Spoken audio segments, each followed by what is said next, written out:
E aí, pessoal, voltamos, né? Depois de uma semana, voltamos agora com nossa aula de física, tá bom? Só que agora a gente vai trabalhar com o nosso livro 3. E o nosso livro 3 dessa vez, nós vamos trabalhar com um conteúdo totalmente diferente também. Lembram-se que vocês estão revisando ou terminando de revisar o nosso conteúdo de física, né? O nosso 9º ano. E o nosso novo conteúdo, na verdade, é a nossa eletricidade. Já ouviram falar? Não é? Eu acho que sim, né? Provavelmente você já ouviu falar de eletricidade, porque durante toda a sua vida você pode observar que você dependeu dela para alguma coisa, né? Hoje você depende dela na maioria dos seus afazeres, tá bom? Por quê, professor? Porque na verdade ele é um tipo de energia, tá? Só que dessa vez eu quero que vocês compreendam fatores básicos, elementos básicos da eletricidade. Quem é a eletricidade? Como ela é gerada, né? Quem são os precursores desse descobrimento, tá bom? De que época isso já vem sendo descoberto, já vem sendo comentado? Vamos trabalhar? Vamos lá? Bom, a nossa parte de eletricidade, eu vou começar no nosso módulo 12. É um conteúdo que ele não é tão complicado, tá bom? É um conteúdo muito cobrado no nosso exame nacional do ensino médio, tá? Então ele também se torna um conteúdo muito importante. Assim como a nossa mecânica também, que nós trabalhamos lá no 8º ano, tá bom? Nesse caso aqui, a nossa eletricidade, ela também vai trabalhar com movimentos. Só que, na verdade, esse movimento vai acontecer em partículas. Como assim, professor, em partículas? Esse movimento agora ele acontece por partículas que você conhece hoje como prótons, elétrons e nêutrons. Professor, essas 3 partículas se movimentam? Não. O que se movimenta, na verdade, são os elétrons, tá? Essas 3 partículas, elas são constituintes do nosso átomo, tá bom? Ou melhor, esses 3 elementos são elementos constituintes do nosso átomo. Se você faz a junção dos 3 elementos, o corpo desse átomo, ele é formado por cargas, tá? Ou melhor, esses elementos contêm cargas elétricas, tá certo? Daí vem o termo eletricidade. O que é o termo eletricidade? Eletricidade, ele vem de eletri, de elétrons, cidade, movimento. Tá bom? Ou melhor, eletricidade, movimento de elétrons ou interação dos elétrons. Professor, por que nós trabalhamos só com os simples elétrons? Porque, na verdade, os elétrons eles são justamente as partículas que produzem essa energia, transferem essa energia, tá? Os prótons e os nêutrons também são partículas, só que eles não geram esse movimento, tá bom? Eles podem produzir uma espécie de excitação nos elétrons, tá bom? Uma espécie de força, ou até uma espécie de energia aplicada aos elétrons, mas os elétrons são eles que geram toda essa parte do movimento, transformando essa energia em eletricidade, ou melhor, o movimento dos elétrons é transformado em um outro tipo de energia, tá bom? Bom, a eletricidade ela é dividida em 3 ramos básicos, tá bom? Acredita-se que o 3º ramo ele é um novo tipo de energia, tá? Porque nós temos o magnetismo e o eletromagnetismo, tá bom? Nós temos o magnetismo natural, tá? E também nós temos o eletromagnetismo, que é o magnetismo gerado pela eletricidade. Lógico, vocês vão conhecer isso depois, tá bom? No nosso próximo módulo. Só que nesse caso aqui, nós vamos trabalhar os 3 ramos, onde você trabalha toda a nossa eletricidade. Quem são eles? A eletrostática, tá? Que é o nosso conteúdo, tá bom? O nosso conteúdo do módulo 12 é a nossa eletrostática. Eletro, né, de eletricidade ou de elétron mesmo, estática, parado, tá bom? Repouso. Então, eletrostática é o estudo do elétron em repouso, tá bom? Em repouso. Lembrem-se, ele não está em repouso, tá bom? Isso, na verdade, é quando você consegue acumular essa quantidade de elétrons em um corpo.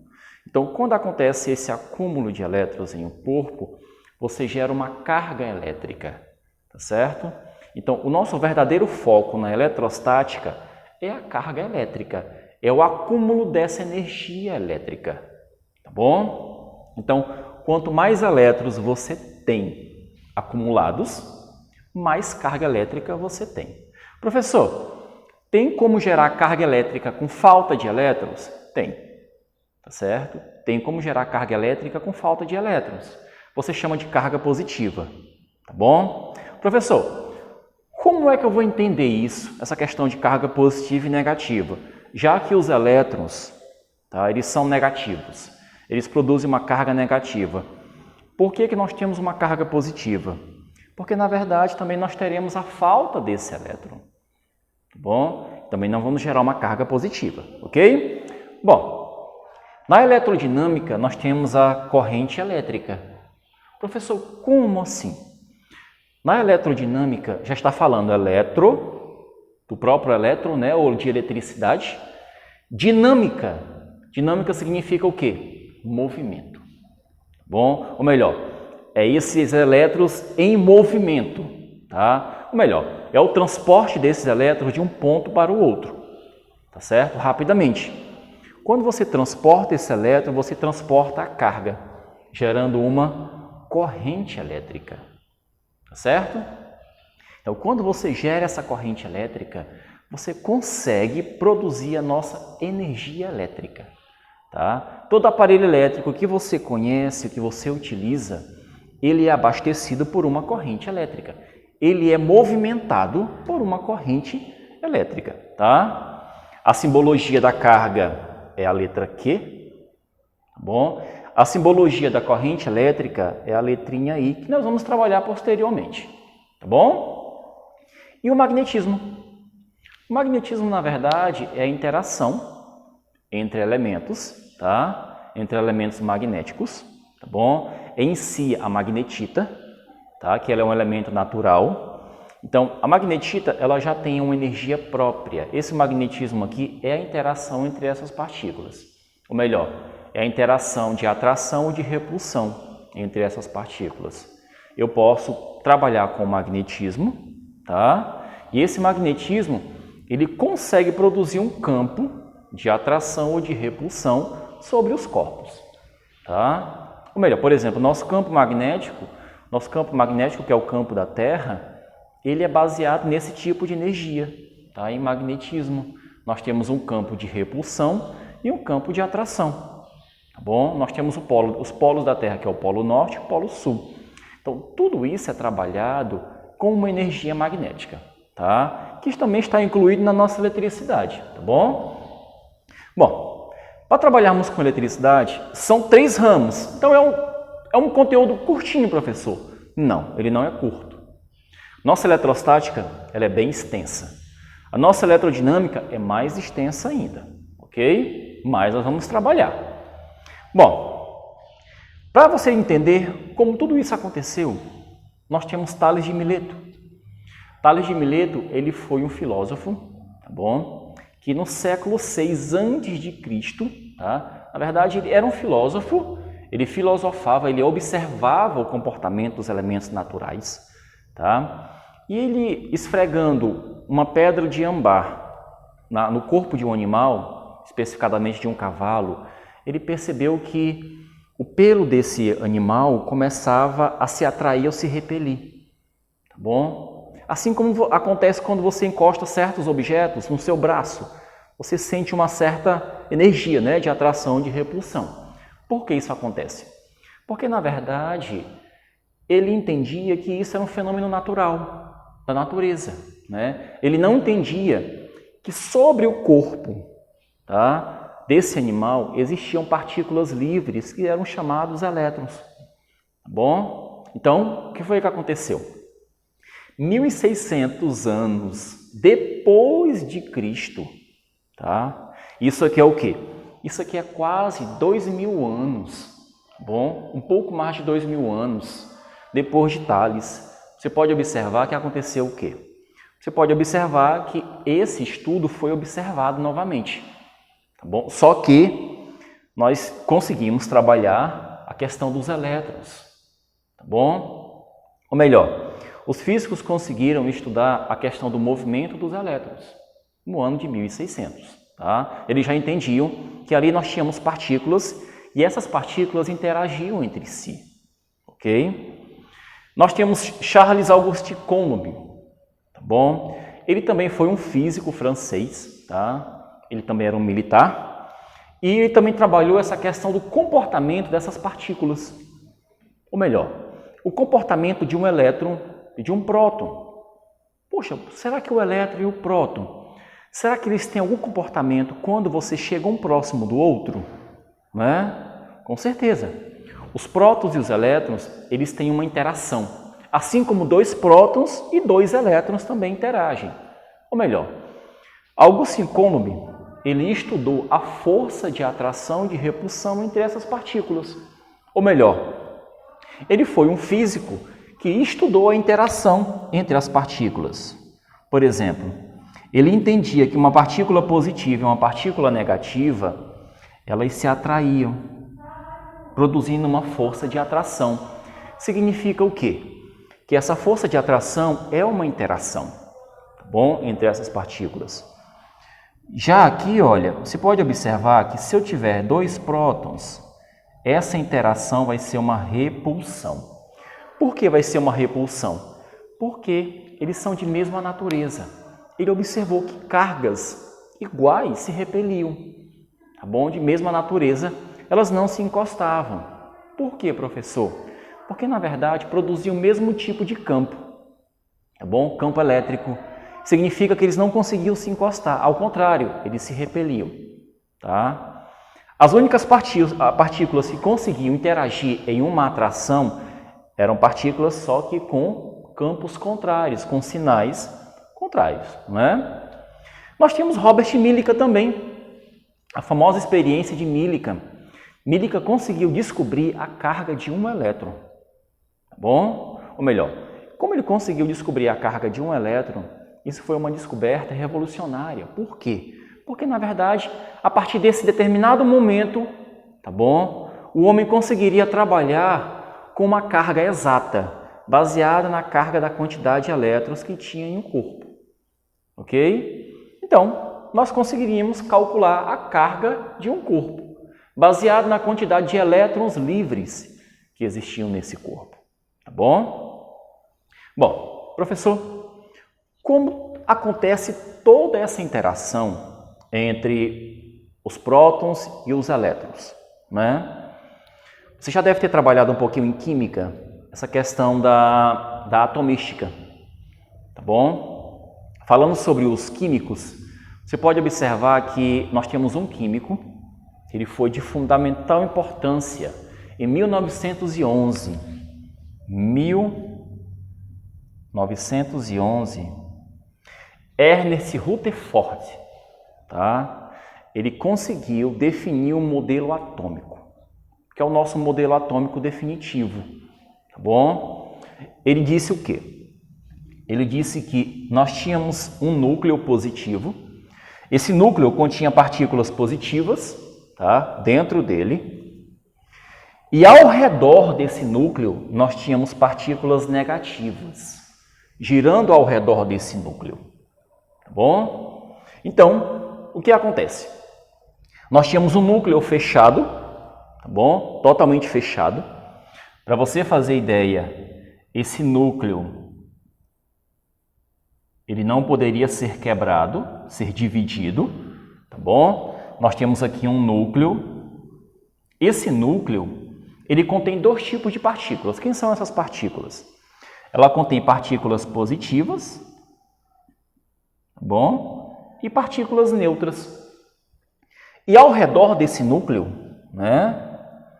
Ao redor desse núcleo, você pode observar que nós tínhamos partículas se movimentando em alta velocidade, que são os chamados elétrons, tá? Os nossos elétrons, eles se movimentam ao redor desse núcleo, passando de camada em camada, tá? Ou de subcamada em subcamada. Você pode observar que esses elétrons, eles passavam por várias camadas. O átomo, ele contém 7 camadas básicas, tá? A nossa eletrosfera. Então, esses elétrons pulavam de camada em camada, ok? Então, basicamente, quem produziria essa energia seriam nossos elétrons. Por quê, professor? Porque os prótons, que são as cargas positivas, elas ficam presas no núcleo. Então, esses prótons, eles não têm a autonomia de se movimentar. Ou melhor, quem na verdade se movimenta são os elétrons. Então, esses elétrons aqui, eles podem gerar cargas positivas, que na verdade é a falta desse elétron, ou cargas negativas, que é o excesso de elétrons. Tá bom? Professor, e se eu tivesse a mesma quantidade de carga positiva e negativa? A mesma quantidade, você tem um elemento neutro, um corpo neutro. Tá bom? Ou melhor, você não tem excesso nem de elétrons, nem a falta desses elétrons. Tá bom? Bom, então, nós temos aqui a quantidade de carga de um corpo. Tá bom? A quantidade de carga de um corpo, ela é baseada na quantidade de partículas, no caso de elétrons, que esse corpo ele ganha ou perde. Tá? Ou melhor, é um processo de eletrização. O processo de eletrização é um processo de manipular o transporte de elétrons, tá? De um corpo para o outro, ou de um ponto para o outro.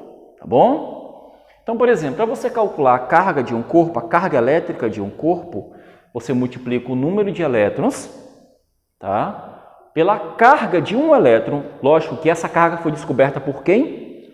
Por Robert Millikan. Tá bom? Então, Robert Millikan ele descobriu que a carga desse elétron é de 1,6 vezes 10 elevado a menos 19 coulombs, ou coulomb. Por quê, professor? Isso foi em homenagem a Charles Coulomb. Tá bom? Lógico. Ele trabalhou a interação entre a força desse tipo de partículas, em homenagem a ele.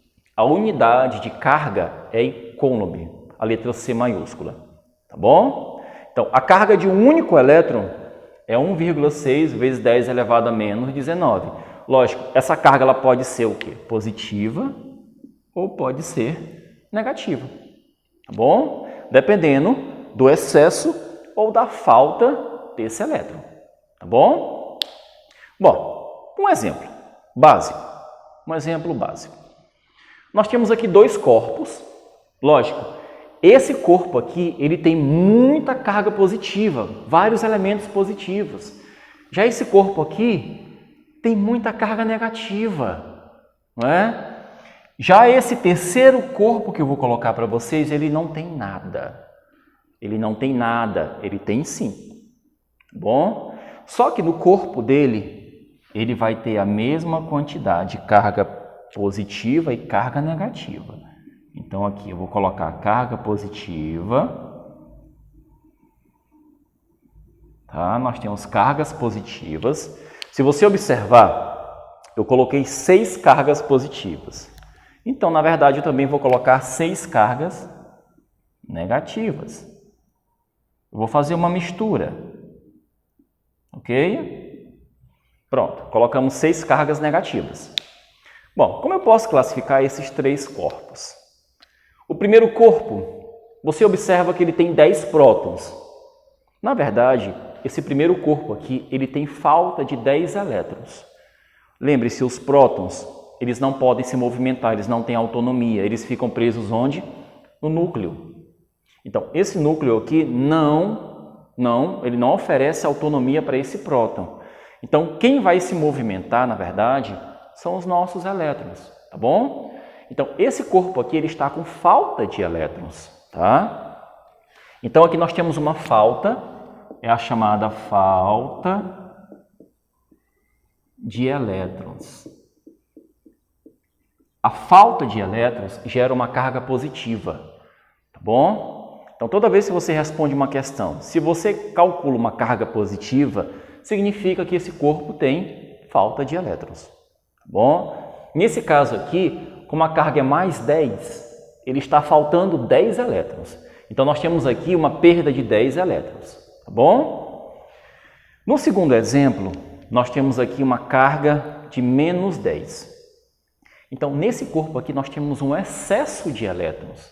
Ou melhor, Aqui nesse corpo eu tenho prótons também. Tenho prótons, tá? Assim aqui também como eu tenho elétrons também aqui. Eu tenho elétrons aqui. Só que aqui eu tenho mais prótons do que elétrons. Aqui eu tenho mais elétrons do que prótons. Então aqui eu tenho excesso de elétrons, tá? Então como eu tenho excesso de elétrons, a minha carga ela é negativa. Eu tenho 10 elétrons a mais em excesso, tá bom? Então a carga é menos 10, tá? Bom, e o nosso último exemplo, que aqui você pode observar que eu tenho 6 prótons e 6 elétrons, tá? Professor, quem é essa carga? Qual é o valor dessa carga? A nossa carga aqui, ela é zero. Nós não temos carga, tá bom? Essa carga aqui ela é zero. Aí você se pergunta, professor, mas aqui eu tenho prótons e elétrons. Como eu não tenho carga? É porque, na verdade, a cada próton que você tem, ele anula a energia de um elétron, né? Então, se você tem a mesma quantidade de partículas, você tem um corpo o quê? Neutro, tá? O que significa um corpo neutro? A carga dele é zero. Ele não tem nem falta, nem excesso de elétrons, tá bom? Então, esse nosso corpo aqui, ele é um corpo neutro, ok? Bom, aí na próxima aula, pessoal, eu retorno com vocês. Essa aqui é a nossa aula 25 e 26. Nós voltamos com o módulo 12, só que na próxima aula eu venho explicando para vocês o que são isolantes e condutores e venho explicando para vocês como que um corpo consegue adquirir essa carga. Ele consegue adquirir essa carga como, professor? Ele vai conseguir adquirir essa carga com os processos de eletrização, tá bom? Nós temos 3 processos de eletrização.